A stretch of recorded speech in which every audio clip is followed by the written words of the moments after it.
Hello, welcome to another edition of Prove All Things. I want to thank everybody who is joining us today, whether you're watching on Facebook, YouTube, X, or in the CGI Digital Network app, whether that's on your phone, tablet, television, or wherever. We thank you for joining us today. And if you're watching recorded, we thank you for joining us as well. I'm joined with co-host Mike James. How you doing, Mike? Hey, Jeff, doing well. Good to see you here. I think we should let the folks know that this is a taped program on December 24th, but we will be live next Tuesday, December 31st, with Skip Martin and Blake Silverstein. Yeah, that I look forward to the combination of those two on Yeah. our program. We never had that before. It's going to be a very fun program. Definitely. I'm just doing a little cell work this Sabbath. I'll be meeting with some of the cell groups for a morning session and an afternoon session. So that's about all I got going on this week, Jeff. I'll be out in Washington State next month, though. Yeah, I'll be in Lexington, Kentucky this weekend for the Winter Family Weekend. That is there. I'll be giving a seminar at the Winter Family Weekend. It's going to be 10 a.m. Saturday morning. So if anyone wants to join me for my seminar, 10 a.m. Saturday morning, we'll be there. What's the subject? Weekend.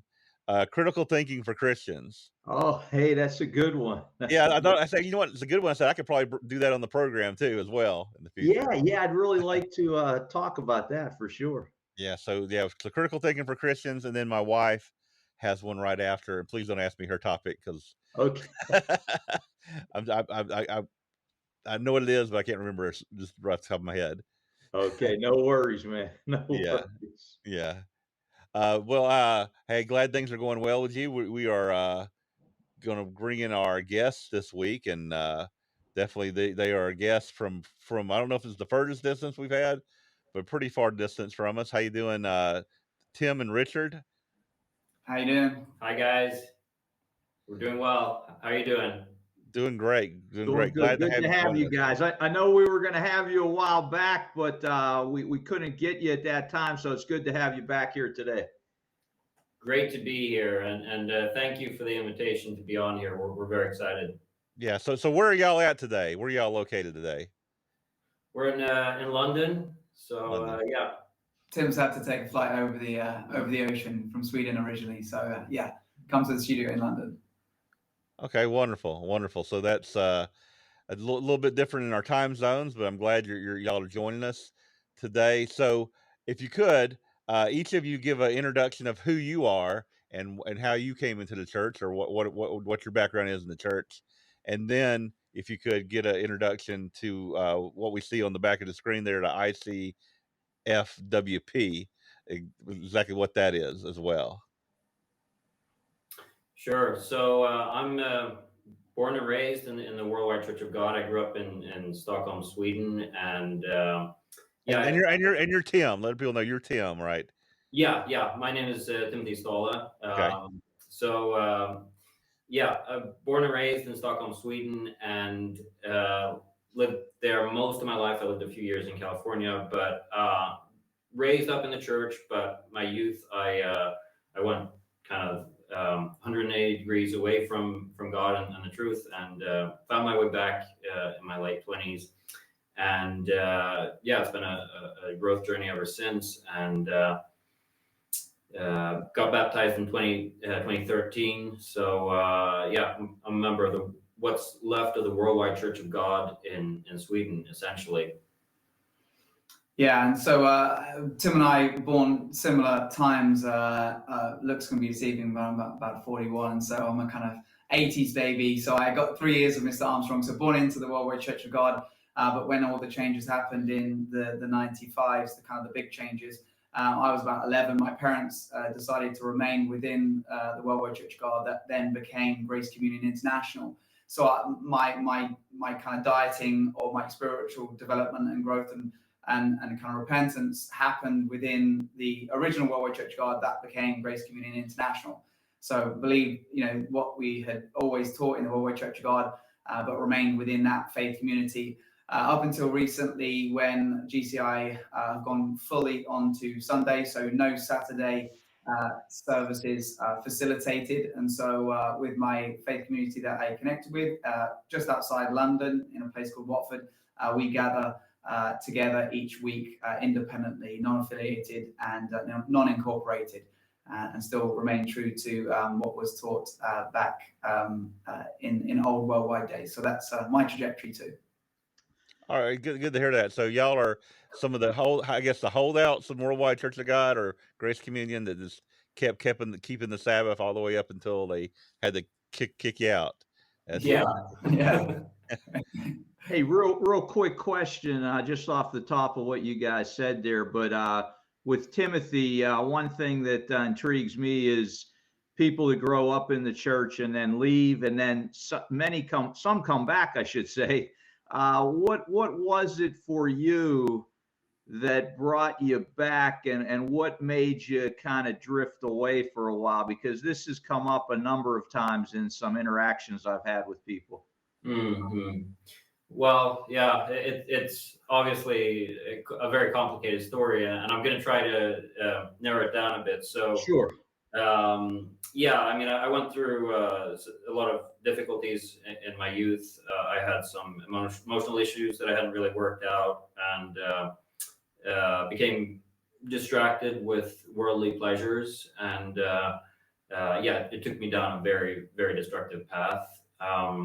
And what brought me back was that I could see that if I follow a path of the world, it's going to lead to ultimate destruction. And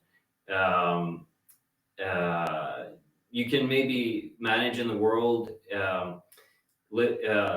living according to worldly patterns for a long time, but ultimately, God is interested in the long run, the long journey. So if I align myself with God's way of life and the patterns of God, I can see that it leads to prosperity. So initially, I would say I was maybe I could see the practical benefits of living a godly life because it would give me a good life. I looked at people in my that I looked up to in my childhood, and I saw that they had good families, they had good jobs, they had a lot of things ordered and organized in their lives that I didn't have. I had chaos and instability and a lot of uncertainty, and it would have led me down a very bad path. So I could see the benefits, and essentially, as I learned more and more, and eventually began to realize that God is actually real. I managed to prove to myself that he exists. That was a big stepping stone in the whole process. So I would say there were three main things. I could see that God's way of life led to prosperity, that it was good. The other thing was I recognized that God is real. And then the third thing was when I realized how God works in us. And that's when I realized, that I would say John 14, I think it's John chapter 14, where Judas asks, "Why do you show yourself to us, but not to the world?" And Jesus answers, "Well, I will, if anyone obeys my commands and does my will, me and I and the Father will make our home and will dwell in you." So I understood that God will actually dwell in us, and it's by obeying God that God reveals himself to us and becomes a part of our nature. And I began to see those fruits in my life.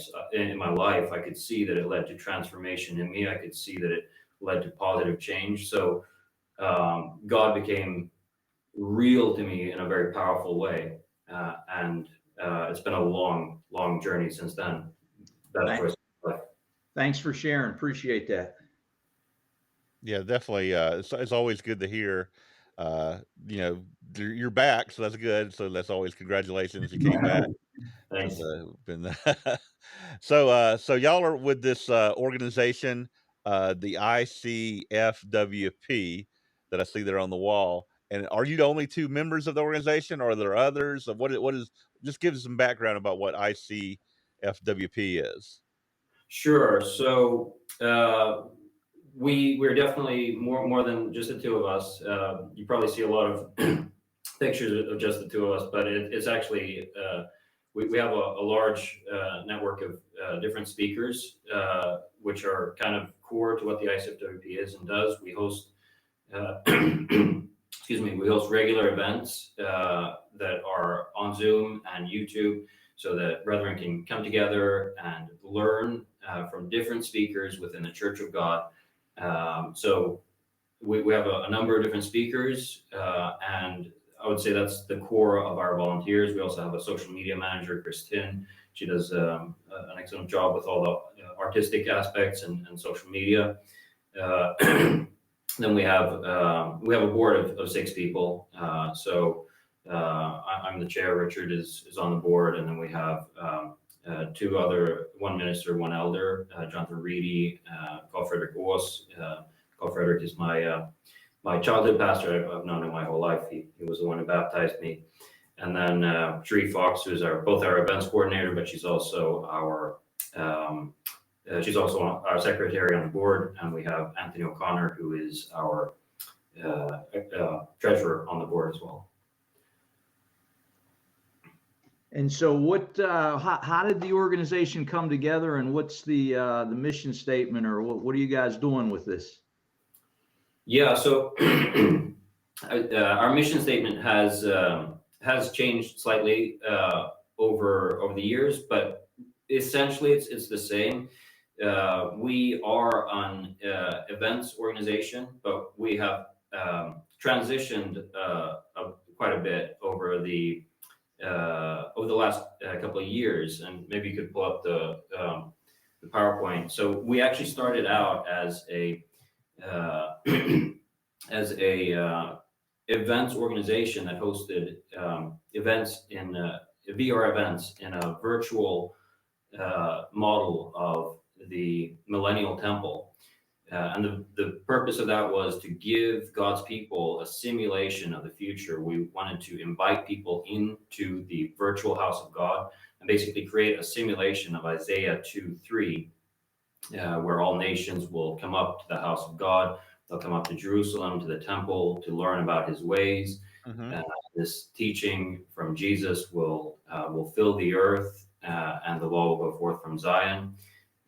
So we basically wanted to embody what this vision was and create a simulation so that people could actually come, they could meet in the virtual house of God, they could hear different speakers, hear the word of God in this virtual center for peace. So we've also gone around and we've held hybrid presentations. We presented once in the Common Faith Network's Winter Family Weekend. You see some pictures there on the PowerPoint. Mm-hmm. And then you see multiple pictures from our VR events where we gave people an opportunity to both connect, but also experience the virtual house of God. And you might be impressed that Tim and I are there in avatar form. We kind of got pretty close to the reality of what we look like. So we had a great time, inviting people in from, around the world. I mean, this is the thing, the VR space kind of dispensed with geographical boundaries. People were able to enter that space, whether on PC or Mac or VR headset. As you can see, Tim's got one of those on his head in one of the middle top pictures. And to converse in real time, to fellowship, and then of course hear a speaker. So it was really. You say it was on PC and Mac. When we were doing them, people could enter it on PC and Mac. So it wasn't limited to a VR headset, and so you just needed some headphones and a stable internet connection. And what you got is real-time fellowship in as Tim outlined in a vision that is one of the the longest chapters talking about a building in Scripture, which is of course the Millennial Temple. And so we really brought it to life, and it was exciting, and it was new and novel, and really just a name drop.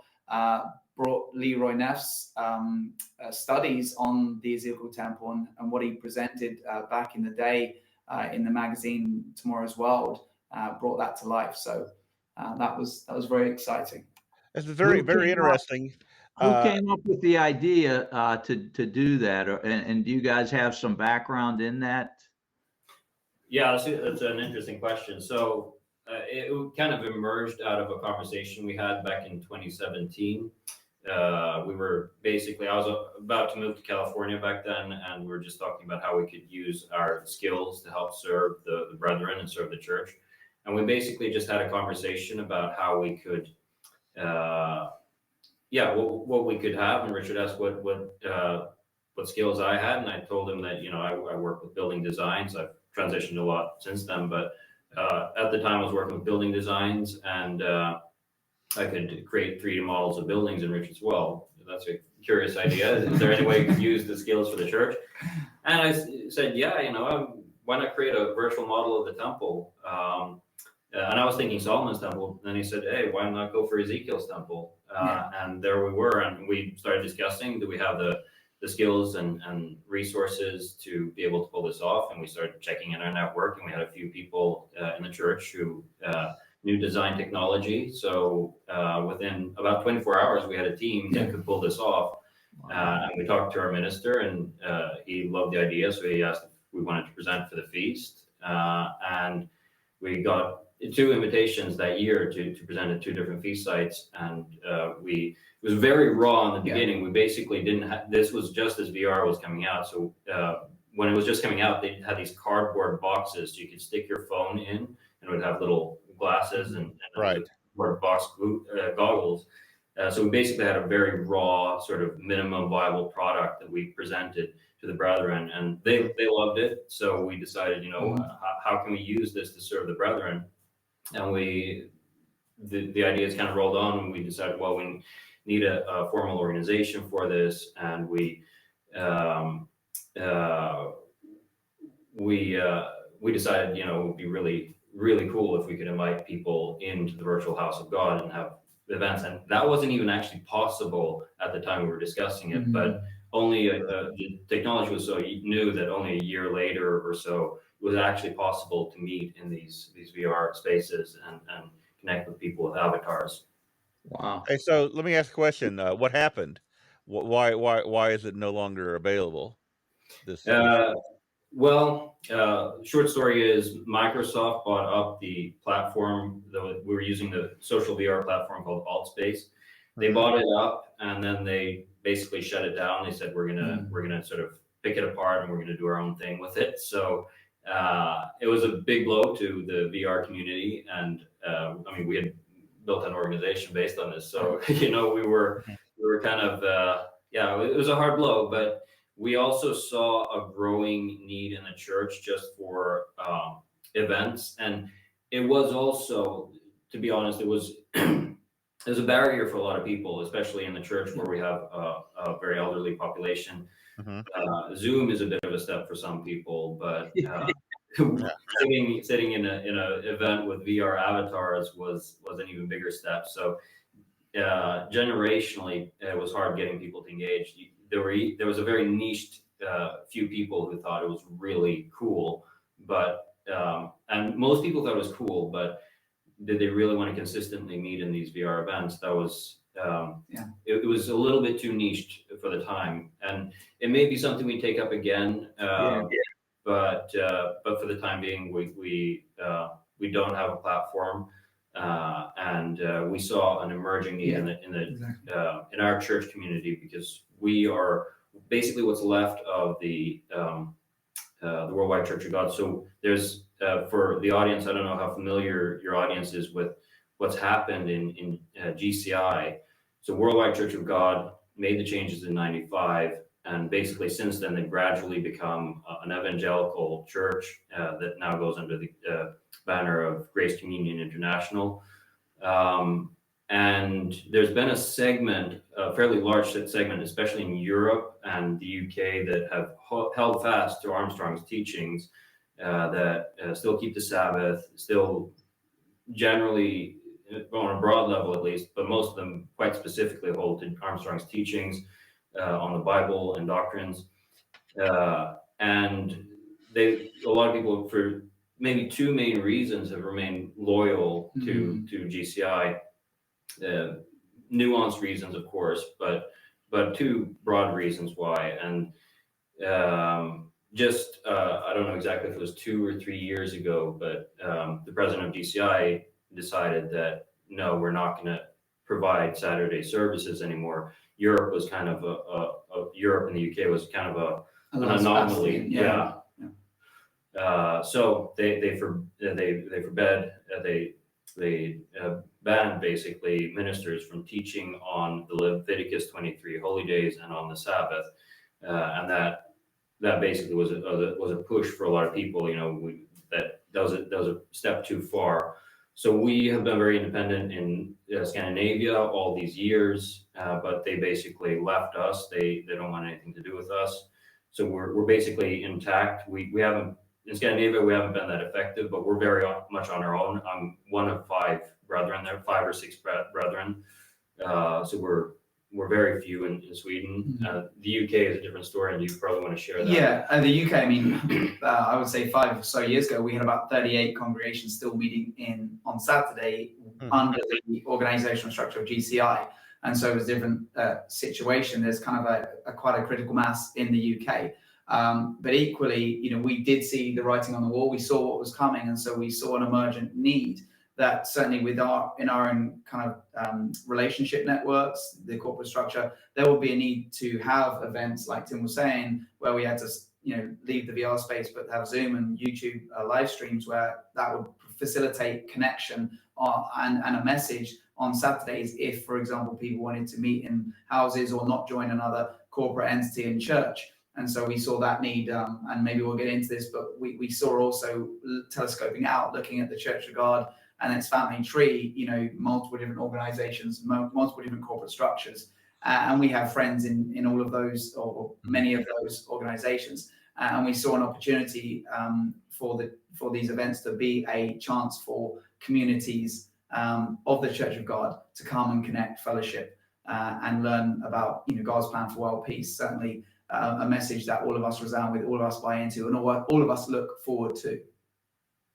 Gotcha. Very cool. Very cool. So you have these online events that you so like to explain like what essentially what you do in the online events, how people connect. Do you have a website that people connect to as well? Yes, we do. I can just mention it. It's going to change. So it's an old website. Still has a lot of our old content on there, but we're going to update it with a website that aligns with what we're doing now. But you can sign up to our newsletter if you want to do that. That way you get all the updates about events and what's going on. And you just had an event in the UK, right? Maybe last weekend, or? Yeah, we have events every Sabbath. Okay. So and sometimes it's broadcast from this studio in the UK. Sometimes it's broadcast from Stockholm, where I live. Our speakers are from all over the world. So you've been on there as well, Mike James, and we really appreciated that message. I heard a lot of people loved it. Good. But I thought I saw a note because I was letting our rep in London know that you guys were having an event recently in London, I believe.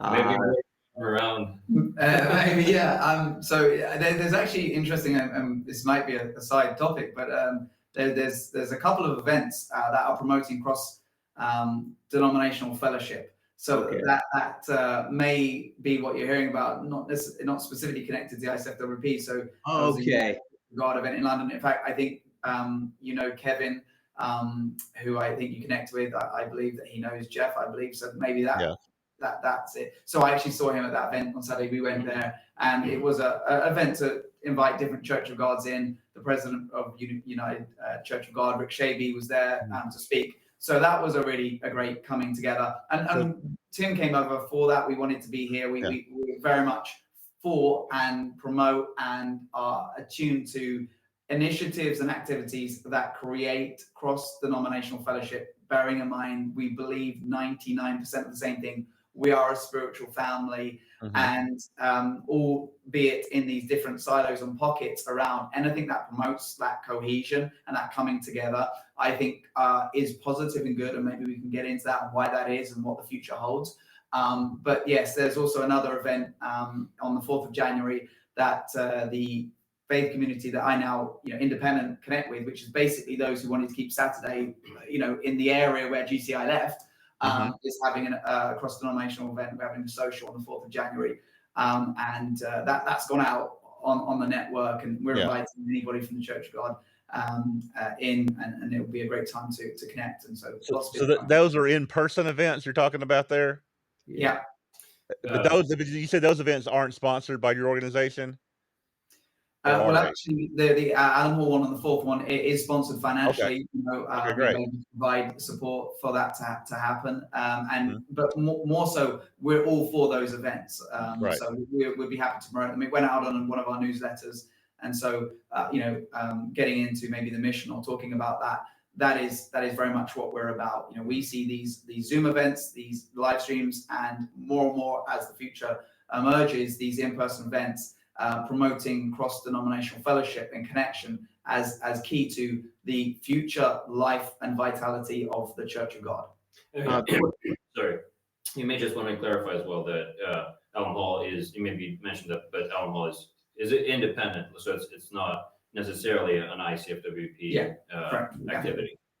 Gotcha. Thanks for clarifying that. Real quick, I hear a little bit about Sweden and the UK as far as grace and people that came out of there. Any other information on Europe itself, other countries in Europe? Do you guys have any other connections in European countries? Very little. There's not much left of Worldwide Church of God Brethren in Europe, connected from those who came out of GCI.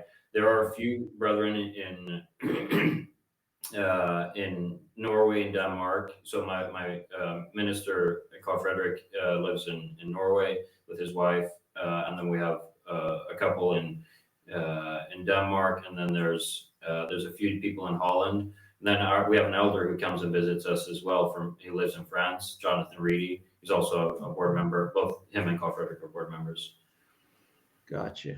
Yeah, I mean, Europe is diminished. I mean, you're obviously speaking from the States, and we've been talking over the last few days, as we often do, talking about the demographics in the different locations around the world. I mean, the US is very different from Europe, and so we're really seeing, as Tim put it recently, an existential crisis in Europe when it comes to the Church of God. And so this brings extra relevance to the work that the ICFWP are doing. And also, I know that you've had the Church of God Network on there. We know Dan Russo.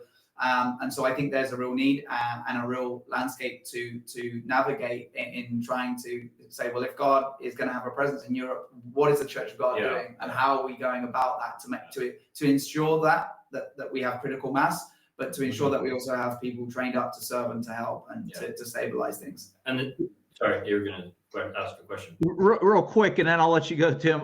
So one question I always wanted to ask Europeans, now that I have a couple here, is, I've been doing some research on, the diminishment of the church in the U.S., but from everything I've seen, it's even worse in Europe. When you look at Christianity in other Christian churches there, are we seeing a downturn, a dramatic downturn also? Could you speak to that just a little bit, both of you? Yeah, I'm really glad you brought that up, because I was actually just going to add to what Richard was saying. This is why we see an urgency, not just because we in the Worldwide Church of God independents now are so few, but my general understanding of what the Church of God situation is with other large denominations like UCG, Living, and even CGI has a small presence in the UK, but I don't think in the rest of Europe. we see that from what I can tell, a lot of these congregations are siloed. Even in Europe, they don't really have much communication or connection with each other.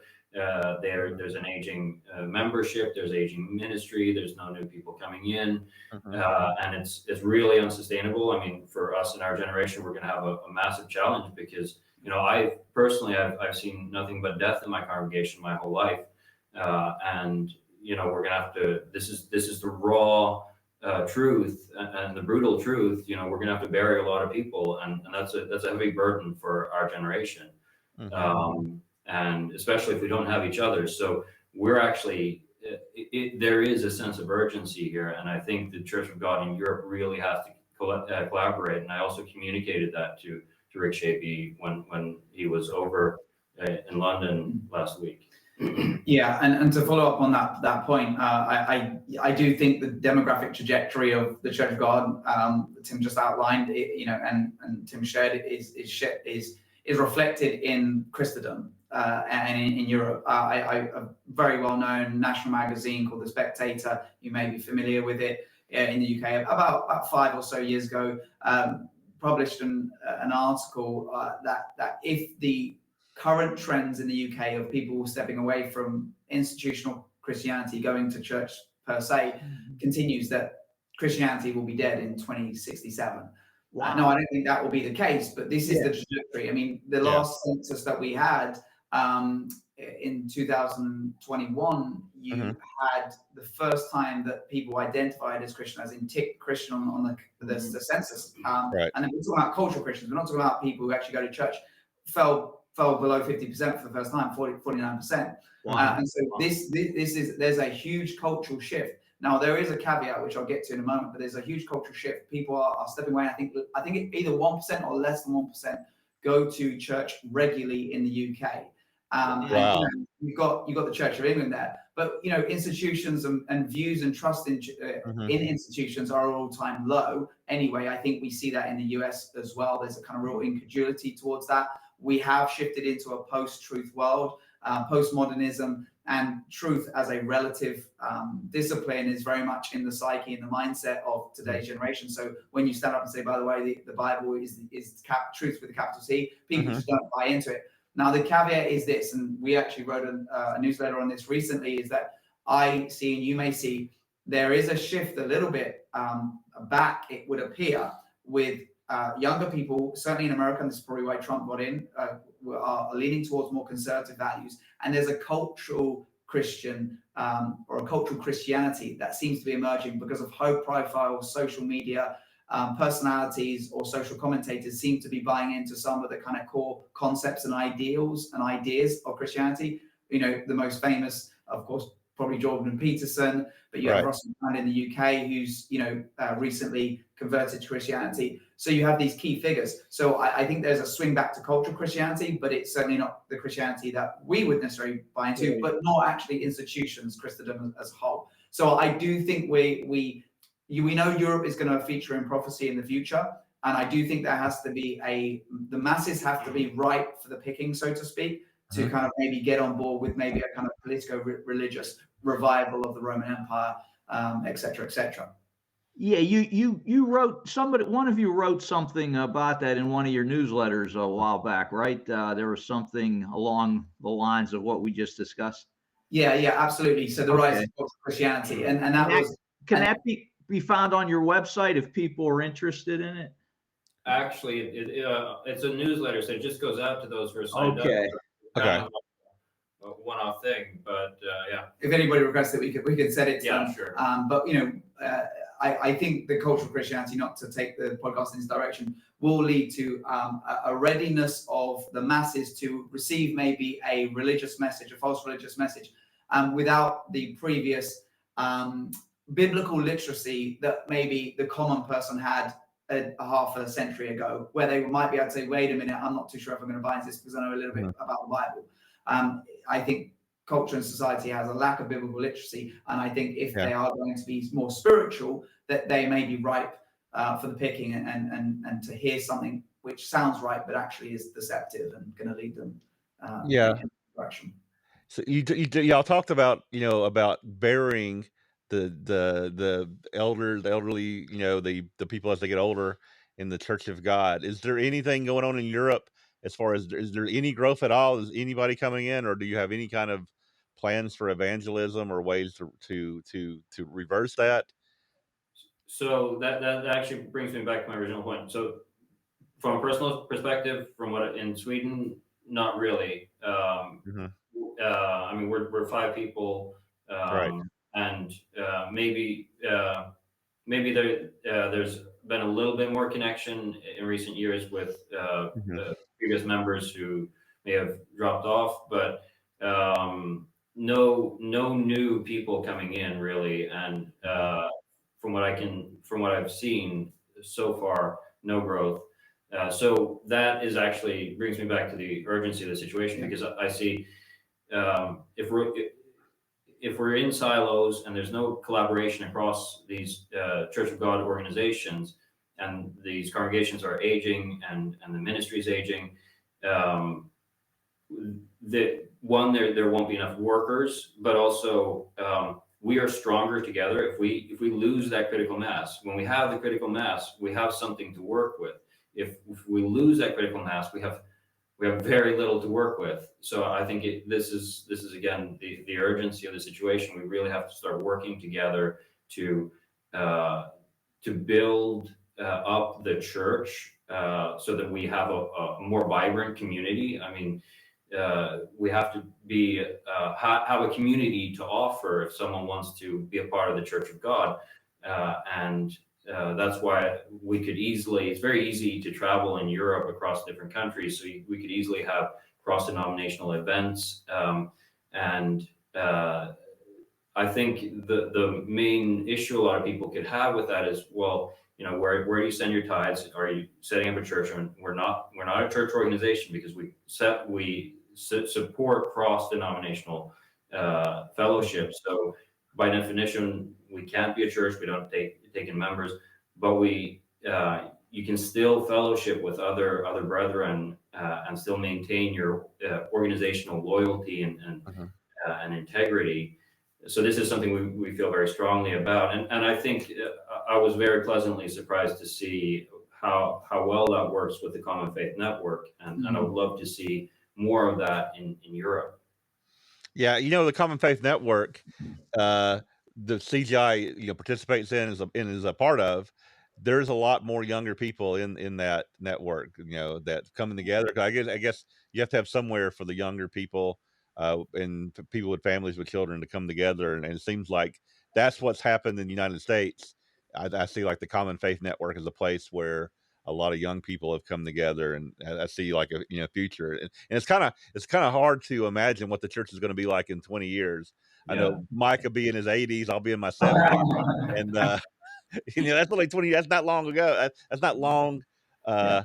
It's going to be here before we know it, and the people we know who are now the elders, older, and they're not going to be here. It's just going to be a different world that we will be in, and we probably got to do something now to change that, or prepare make it prepare for the younger generations.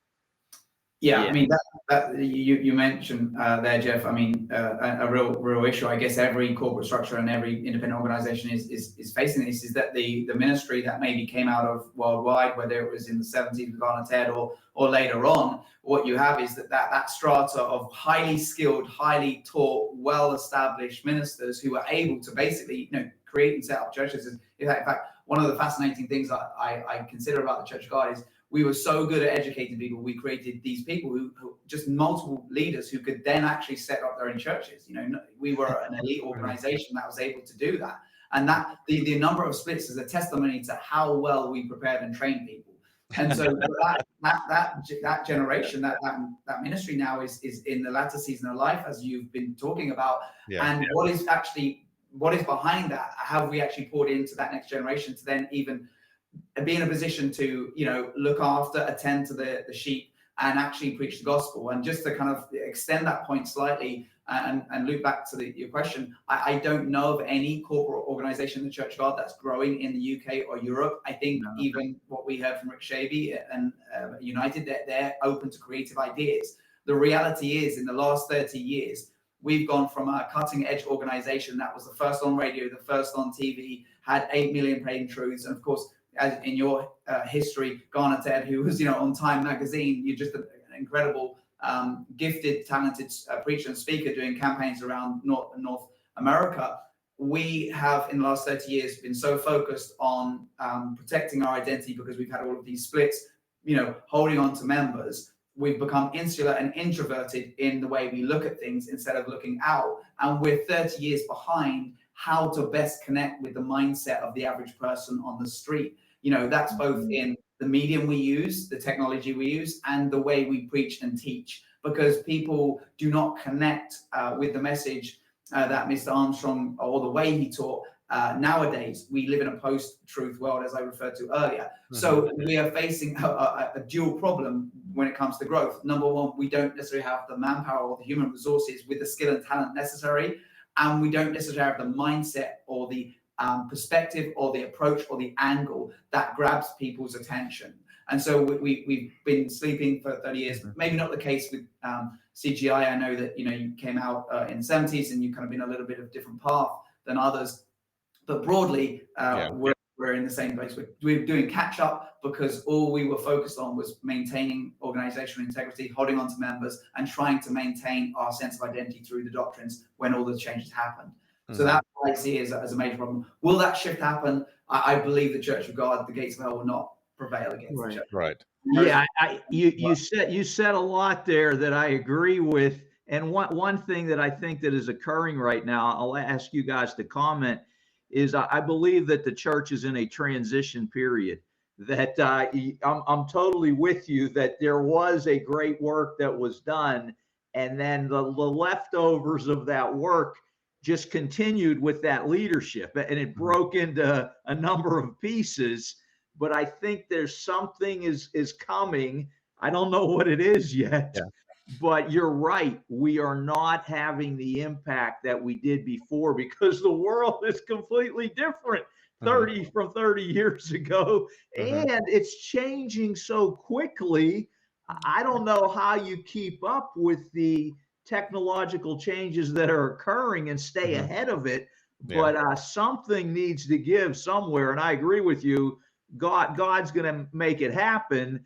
And at what it becomes, I don't know, but definitely something is changing in the church, and we've got to stay as connected as we can to try to help bring this about.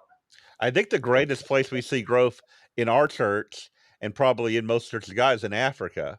And there's probably a big difference between the culture. There's definitely a big difference between the culture in Africa and in what we have in the Western nations. I think we're all living in Laodicea. We all live in Laodicea. We're all wealthy. We all have so much. There's so people have so many things to take their attention here, there, everywhere. From video games to movies to different things people get into, that people just our culture, the Western culture, is so far from God because we have so much wealth and so many distractions. I think, and I think that's probably what you have up there as well. Amen. I think that's so true, and I know among many in the Church of God that could be seen as a controversial statement, but I could completely agree with it. I think it fits all the patterns. We are, as you say, we're wealthy beyond belief. We have, even the simple things in life. We have plumbing, we have running water, we have the comforts of our home, we have transportation systems. I speak for myself here. Like, I have so many luxuries in my life. It's so easy to just drown out God and just, you say your prayers, read your Bible, and it's just repetition. And you're actually thinking about your job. You're thinking about all the worldly things, and it quenches the spirit. And it's really, I think it's a real challenge for the church in general, but also the fact that we're in an age where when the church is in silos, I think it's I think we're in a church age when we are in silos, but God has allowed it for a reason. And I think what we need to do is figure out what is the reason. How can we work in this age? No one really wants to be in the Laodicean age, obviously, but that's not a choice we get to make. That's God's choice, and these are the times. And this is something that we feel very strongly about as well. It's the power of stories. Our mission as the ICFWP is bringing communities together to educate or bringing communities together by providing events and services for learning about God's plan for world peace through the power of story. Because I think we as a Church of God need to find a unified story. What is our story now? Yeah, definitely. So we've got about 15 minutes left, guys. Where do you want to take the conversation? Did we get into all the facets of the organization yet, or what do you want to do? Well, yeah, I think we touched the highlights of the organization. So it's yeah. I want to ask, like, because there's people watching right here, and how do we connect to your organization? Like, is there an email, website, something I can put up on the screen right now to let people connect to you if they want to be a part of what you're doing? Absolutely. So the best way to connect is sign up to our newsletter. That way you get all the updates on the ICFWP events that are taking place. We have a Facebook page. It's a great way to sign up to our events as well. So just look for let's do a search for the International Center for World Peace on Facebook, and we'll find you. Yeah. So you could just type in ICFWP. It should come right up on Google. Okay. So so I see FWP. What if I search that right now on Google? What will I get? It should come at the top of the list. It does for me anyway, but maybe because I do a lot of searches for it. Okay. So there is a specific website? Yeah, it's icfwp.org. Okay. And then what do you got on the website that people could take a look at? So it's not the best website. Again, we're gonna update it so it's a little bit easier to use. But there are links to our YouTube channel on it. They're a little bit hard to find. So I'm gonna put that on there right now. I know your website is gonna be updated. So icfwp.org. There you go. Yeah. And could people get in contact with both of you? You know, this gets on our website and people do watch it later. If people are in Europe and they want to connect with you guys personally, can they do that through the website, or how would you want them to do that? The best way would probably be to send it to one of our email addresses. So we could just put the info at icfwp.org. Okay, Jeff will be able to put that up there. All right, let's see if I can add that up there. So that's the email, info@icfwp.org. People can like say, hey, I want to, because I'm not on your newsletters, and I'd like to be. So what I need to do is send an email to that and say, hey, can you add me to your newsletters? And go, the best thing would actually be to actually just go to icfwp.org. There, right on the website, there's a little box. You just type in your email address. And you're on our mailing list. And actually, it's a good thought. Maybe we'll add some contact details on our upcoming newsletters so that people can easily reach out to us if they have any comments or questions. Yeah, I am on the list, and I'll tell you that the articles are very good that I'm receiving from you guys. So I'm really impressed with the content and just the thoughts that you have on the different things that are happening in the world. Very thought-provoking information there. Let me just ask you too. Either one of you could handle this question, but do you have a few ideas going forward that you've probably thrown around with each other as to what you'd like to try to see in the church? Any ideas? Like one that I have is what you guys were hitting on was some maybe umbrella organization for the church.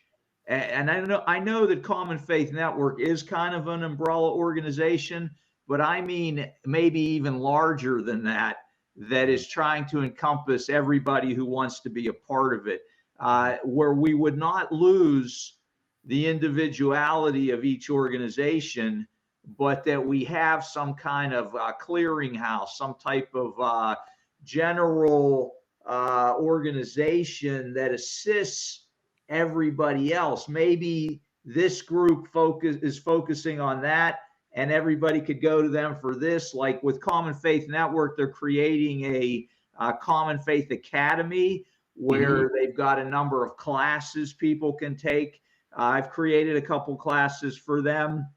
And, you know, what are your thoughts as you look out into the future to try to make this transition from what we've been to where we're going? Yeah, that's a very, very interesting question. I would say that we would love for the ICF3P to grow in that way. We see ourselves, however, as partners. I think we all have to work together. So we have close connections with Dan Russo and the Church of God Network. We see ourselves as a supplement to the Church of God Network because we focus specifically on events.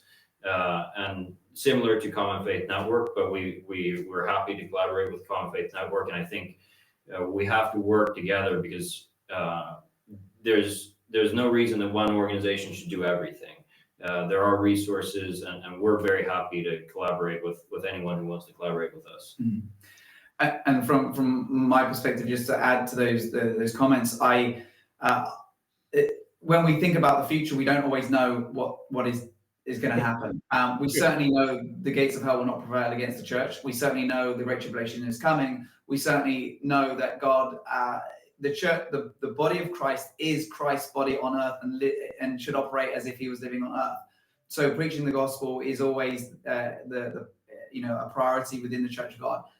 I think what I would like to see, and certainly is at the heart of what we're doing, the ICFWP, is of course the events, but is a shift in mindset. I mean, you mentioned earlier is whatever God has for us, you know, we need to be able to connect together for us to be in a position for whatever he has for us. So that question mark lies ahead. And you know, we could kind of put vagaries on it. Are we going to be able to preach the gospel just before things get really bad, before the two witnesses take over? Are we there to support the two witnesses? Whatever it is, you know, we've got to obviously serve and look after the brethren. There's all of these general things that the Bible has for us to do and take responsibility for. But maybe there's something specific. That something specific will only be served if we can actually have, like we're talking about, cooperation, keep individuality, but cooperation, and we act more as a singularity in purpose and outlook. And that doesn't need corporate structures to calm down, but in purpose and outlook, that then God can use us, and the Spirit can work through us to achieve that. So for me, is what I hope is that there will be as we move into this new season, a shift in mindset where we don't see corporate structures, we see one another as part of our family, and we're not so loyal to those corporate structures that obviously we don't need. No one needs to leave those corporate structures, but that we don't have barriers to connecting with one another, and that the ministry don't feel so eager to hold on or so suspicious of everybody else. That we all gain a little bit more trust, a little bit more collaboration, and if that mindset shifts into our culture, who knows what can happen. Yeah, you hit on a great point there. In order to build trust, you have to relate to people. You have to talk to people. You have to interact with them. You have to do things together. And I think that you guys have the right idea to expand on, you know, what you're doing now with meetings, coming together in some way, in some fashion. So kudos to you on trying to do that. With what Dan is doing, we've had Dan on a couple times before. I'm all for it, and we're two ministers in one church. We are behind that 100%. We think it's a great idea, and we'll promote that, and we're into it, you know. And I feel that the leadership of CGI doesn't have issues with that. I know there is a little bit more in the bigger groups. But I think that even in the bigger groups, you have some ministry and elders who are on board with what you guys are preaching, you know? Yeah, I think everybody's coming around. Yeah. I just think 10 years from now, and 10 years from now is not very far away, there's going to be a big difference in the Church of God, and we got to be ready for that because of this turnover in leadership that's going to happen. It's going to be big, and it's going to be something that we have to, hold, those of us who are still a little younger, hold fast and be strong and make sure that we can, uh, be a part of whatever this, because what we have now could be a legacy church, and whatever church comes out of that, as far as organizations, we may have to embrace those as well. Yeah. Yeah. Well, I think just to go back to, just meeting you guys, or Jeff rather, at the Wins Family Weekend and just hearing your presentation, I think we were both encouraged with where the organization was at, how much they wanted to collaborate, some of the initiatives you have. So I think what you're doing, both personally, but also from an organizational perspective, is moving the dial forward. Yeah. I think this is an expression of what can lead to the Church of God being in a place for what God has for us in the future. So I know you don't need me to commend you for that, but I appreciate that. I think we both appreciate that and what you're doing, and that shows. I think it's an approach for the time. The season calls forth the speakers, and I think the season has called forth you in what you're doing. So, in more of that.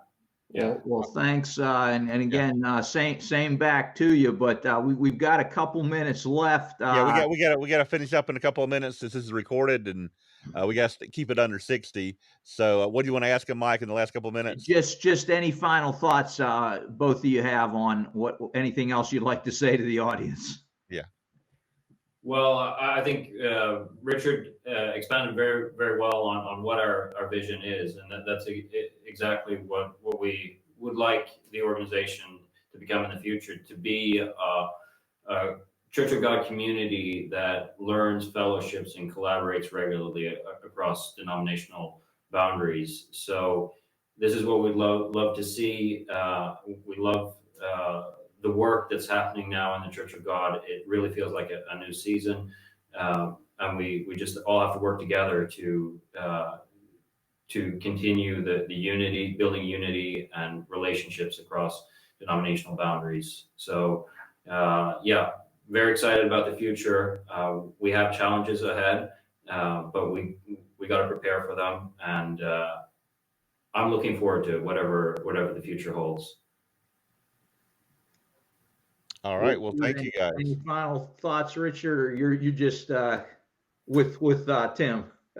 My final thought is amen to that. Okay, very good. All I right. like it. Again, yeah. Thank you guys for joining us today.